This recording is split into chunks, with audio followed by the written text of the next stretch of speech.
My question for you is, are you a racist?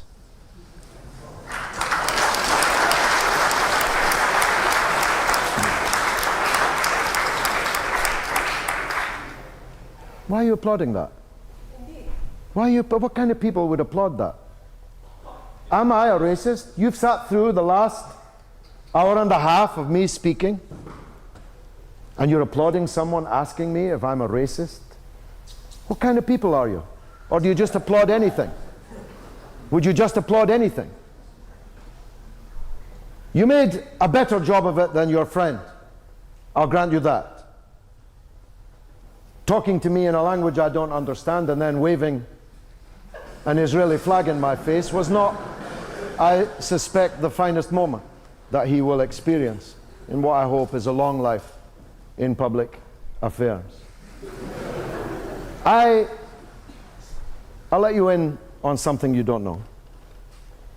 I'm one of the few people on the left in Britain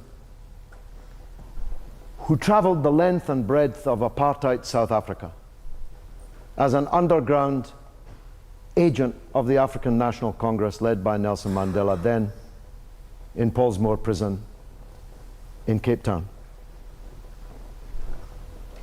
Therefore, the subject of apartheid is particularly important to me. The question of racism is particularly important to me. And in parenthesis, let me tell you this, that throughout the entirety of my time underground in South Africa under apartheid, every house I slept in, every dinner I ate, every car I drove in was provided by Jewish activists of the African National Congress. So Jews don't have to be on the side of apartheid. They don't have to be on the side of racism.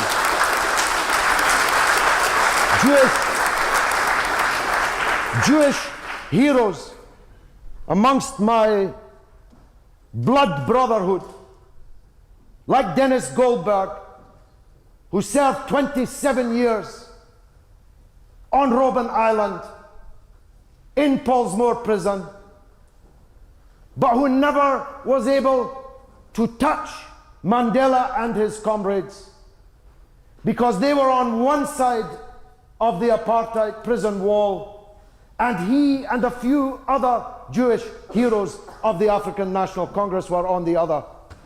Dennis Goldberg, Albie Sachs, Joe Slovo, Ruth First. Perhaps you've heard of these people. If you haven't, look them up. Jews don't have to be on the side of apartheid. They can stand up against it.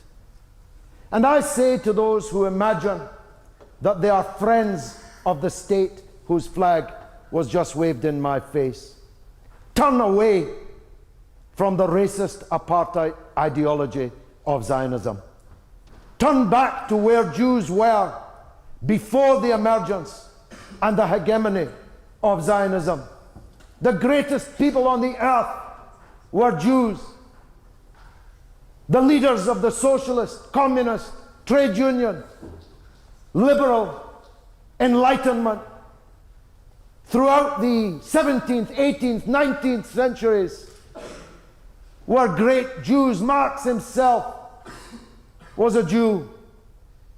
None of them believed that as Jews they should go and take somebody else's country and drive millions of them around the world as refugees. All of them would have turned their back against such an ideology. But because of my experience in South Africa, which included, by the way, being battered and bloodied by a Scottish South African policeman called Campbell. It's one of the reasons why I hate Alistair Campbell so much. In Gugulethu police station, in the Gugulethu township in Cape Town.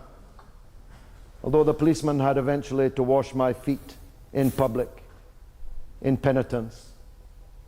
But that's another story.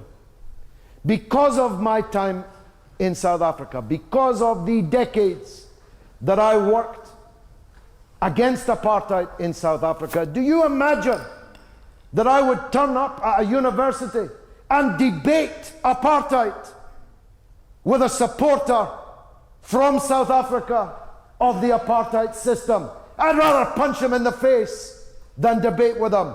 Why? Because apartheid is a racist poison. It is the worst kind of fascism. And I would never debate with any supporter of South African apartheid. Why should I debate with a supporter of Israeli apartheid?